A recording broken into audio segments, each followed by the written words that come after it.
when you have talent, you are given another chance. Here's Chris Mannix. All right, so let's talk about wild cards with this team, the proverbial X factor in Boston. I'm going to give you mine first because mine's having himself a hell of a preseason. Got himself a nice new contract and is performing pretty well in the preseason. That is one Payton Pritchard, the pride of the Oregon Ducks, who is now a guy that went from basically out of the rotation last season to being a instrumental part or a vital part of this one. Pritchard's had a weird career, hasn't he? I mean, you look at his first year, played 66 games, averaged 7.5 points, looked like he might be a player. Late first round pick. Looks like the Celtics might have found something. You go to two seasons before that, 71 games, 6 points per game. They dip a little bit, but he gets time in that rotation. Last season, 48 games, 5.6 points per game. His field goal percentage, 3-point percentage, under 40% for the first time in his career. His field goal percentage dips the lowest of his career at 41.2%. The Celtics smartly, gave him, I think, a team-friendly contract, 4 years, 7+ million per season on that deal. And Payton Pritchard has made them look pretty smart in this preseason. I mean, he was largely buried last year because the Celtics had a surplus of guards, right? They had their starters. They had Malcolm Brogdon brought in, which ate into a lot of Pritchard's minutes. And Brogdon, who in previous stops had been perpetually injured, was healthy, at least during the regular season last year. And that just gave Pritchard no chance to compete. He looks, Chris, like a revitalized player in this preseason. He looks like a guy that knows this is his shot. He's got his contract. It's a good contract, I think, for the Celtics. Certainly Pritchard gets some guaranteed money, but I get the feeling that by Christmas, we're going to be talking about Payton Pritchard overplaying this contract in a big, big way. He's probably going to be the first guard off the bench. He can play multiple positions if he has to. I'm a big fan of Payton Pritchard, and I think his success is going to have a lot to do with the Celtics' success this year. Right. You need to turn on our network. Preseason P is already the hype trains are rolling in every direction after that contract. So look, I think you're right? Like he came in as a rookie. There was no real expectations. There was still more playing time at that point.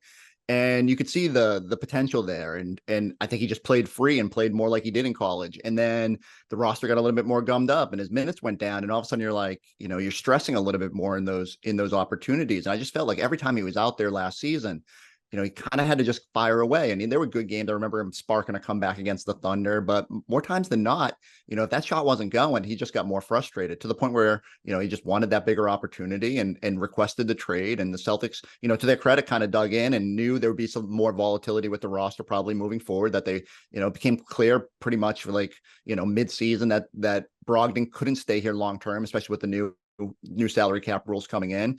And so they kind of made him, grit and bear it through last season, but knew there would be a chance here. Brad loves security, gave him that contract. But I mean, it's next season, I think it's 6.6 million, less than 5% of the cap or right around 5% of the cap. I mean, that's criminal if you can get a top 8 player at that. Now, he's got to show it in the regular season. I don't know how much, if you're going to ramp up Derek White's minutes and Jrue playing what he plays, how much opportunities is going to be. But look, even in spot minutes, he plays like he has this preseason, I'm with you. It's a great value. And honestly, if he doesn't play, or if for whatever reason you don't need a third guard making that much money, it's a very tradable asset. And there are going to be teams out there. And then maybe that's how you pair up the money to get to, a future center or get the patch a hole that whatever develops in future seasons. So I think it's a win-win for both sides. I think Peyton's probably kicking himself a little bit right now as he's making, just dominating the preseason, thinking, okay, maybe I could have got a little bit more money. But those things even out in the regular season, and we'll see how much they play. Look, Joe's got to play them too. I mean, that's the other wild card here.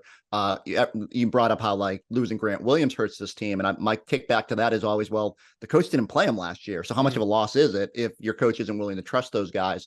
Joe has said he wants to kind of reacclimate himself to those end of the bench guys, the guys that he used to be really tight with, because that was his job as an assistant, and not focus so much on the superstars and making sure Jayson and Jaylen get their time. But if he buys in and Payton plays like this, the X factor is certainly at play here. I think I think Payton's going to play because I think if for no other reason you want to keep guys like Jrue Holiday fresh, you want to keep his minutes down, you want to give him opportunities there. I did find it a little disconcerting for Boston that the top 2 in the most underrated offseason acquisition categories are Marcus Smart and Grant Williams, two guys that came from Boston. So there's that. So give me your X factor for this team this year. Well, only because evidently there's a publication that said he's not a top 100 player. I would throw Derek White into the sort of unsung. Like he was. People get so worked up over that shit, man. They get so worked up over that. No, People are so fired up. It's so funny. And I like, and part of me is, as someone who sometimes has to sit down and rank these players. So if you do the math, right, there's 30 teams. If you take 3 players from each team and put them on the top 100, you should filter out your list, right? And so when you think about that, Derek White is maybe the 5th or 6th name that comes to mind when you talk about the Celtics. Okay, I get it. Like, it's easy to gloss over. When you watch him every day and when you watch last season and understand how vital he was to what they did last year, you understand, like, he's just undervalued, and we'll see what happens with his whole extension talks. And Celtics could cross that bridge, and they don't have to. He's still got another year after this. So, but Brad does love that security, and I think the number you could lock him up at would be probably beneficial for both sides to ride moving forward. And but yeah, like I think for plus minus, and not that that's the or net rating, he was just behind Jokic and Aaron Gordon from Denver last season in terms of on-court impact. And he's just one of those guys, much like Rob Williams, which is why I had the fascination, who just makes everyone else better and doesn't need plays drawn up for him, makes the right play, plays multiple positions, and was an all defense guy last year. So I don't know how you're one of the top 10 defenders in the league and you're not on a top 100 list, but I get the whole idea that if you're sitting there and you're going Jayson, Jaylen, Kristaps, Jrue, it gets hard to maybe slot another Celtic on there. And but yeah, I think I don't know what his role will be, but I hope if one thing Joe learned last year was, like, Derek White should have played a lot more than he did. It was the abundance of guards, and they leaned really hard on Malcolm last year. But Malcolm had defensive issues in the postseason. As good as he was, like, kind of carrying him in that 6-man role, Derek was the better sort of glue to when they were out there with superstars. And so if he can tap back into that, I think he will be their sort of unsung guy, even though he's probably more sung than I'm giving him credit for. I want to give you one more X factor before we move on. I want to get your take on him. Sam Hauser. First 2 months of last season, Sam Hauser was lights out. He looked like one of the best shooters in the NBA. We're talking about him being in the 3-point contest. I'm making phone calls to Virginia to talk to Tony Bennett about Sam Hauser. Where'd he come from? How did all this happen? And then you look at the second half and he fell off a cliff, fell out of the rotation, was unplayable in the playoffs. I don't think the Celtics expected that. I thought they believed fully that Sam Hauser for an entire season and a postseason was going to be a playable player for them. What do you think the expectations are for Sam Hauser this season? It's funny you mentioned that because like Game 6 of the Heat series was replaying one day on NBA TV, and I looked up and I said, Hauser was in that game? Because I just don't remember him being a factor or somebody, but they did kind of try to throw him in there as a wild card as they were trying to scrap their way back in that series. But you're right. Like, in a limited minutes go out here with lineups that are probably Jayson Tatum heavy and just spot up and take those shots, and teams were happy to give it to him. He really thrived at the start of last season, was another sort of plus minus darling and net rating guy. And so we'll see. Can he tap back into that? I mean, at no point should he be out there without 2 other all-star level players. And whether, even if that's like Kristaps and Jrue or whatever, however it shakes down, he should get really good looks. Frustrating start for him to the preseason. I think he missed 13 of his first 15 threes. You could tell, like, almost like Peyton last year. He was getting frustrated. Then last night, the lid comes off a little bit, and you can see why. They just got to get him to a point where he's a little bit more consistent. Shooters are going to go through slumps, but if you play with 20% more consistency, he'll have a rotation role. And that's what it comes down to. Like, when you look at the Celtics, you say they got their top 6, and then they need like 3 more guys to navigate the regular season. And not all 3 of those guys are going to play in the playoffs, but some combination of Peyton and Hauser, and then whatever big emerges should be enough to kind of get you through the year. And, they just got to figure out how to get all 3 of those guys to play with consistency and just be great at their roles. I worry about him defensively. He just has a big bullseye on his back when he comes into games. He held up well.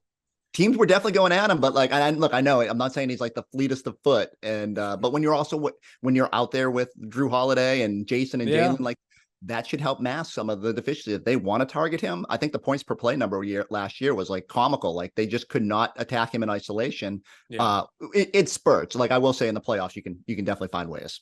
He's another guy that goes from a luxury last year with Brogdon there to being more of a necessity this year. I'll be interested to see how he plays for this team this season. Well, we're back with another week of football, and DraftKings Sportsbook is keeping us in the NFL action with great offers every single game day. New customers can bet $5 and get $200 instantly in bonus bets. Throw $5 down on any of this week's epic matchups to walk away with an instant winner. And DraftKings isn't stopping there. All customers can take advantage of 2 new offers every single game this September. So football is more fun when you're in on the action. So download the app now and sign up with the code Mannix. New customers can bet just $5 to get $200 instantly in bonus bets. Only on DraftKings Sportsbook, an official sports betting partner of the NFL with code Mannix. The crown is yours.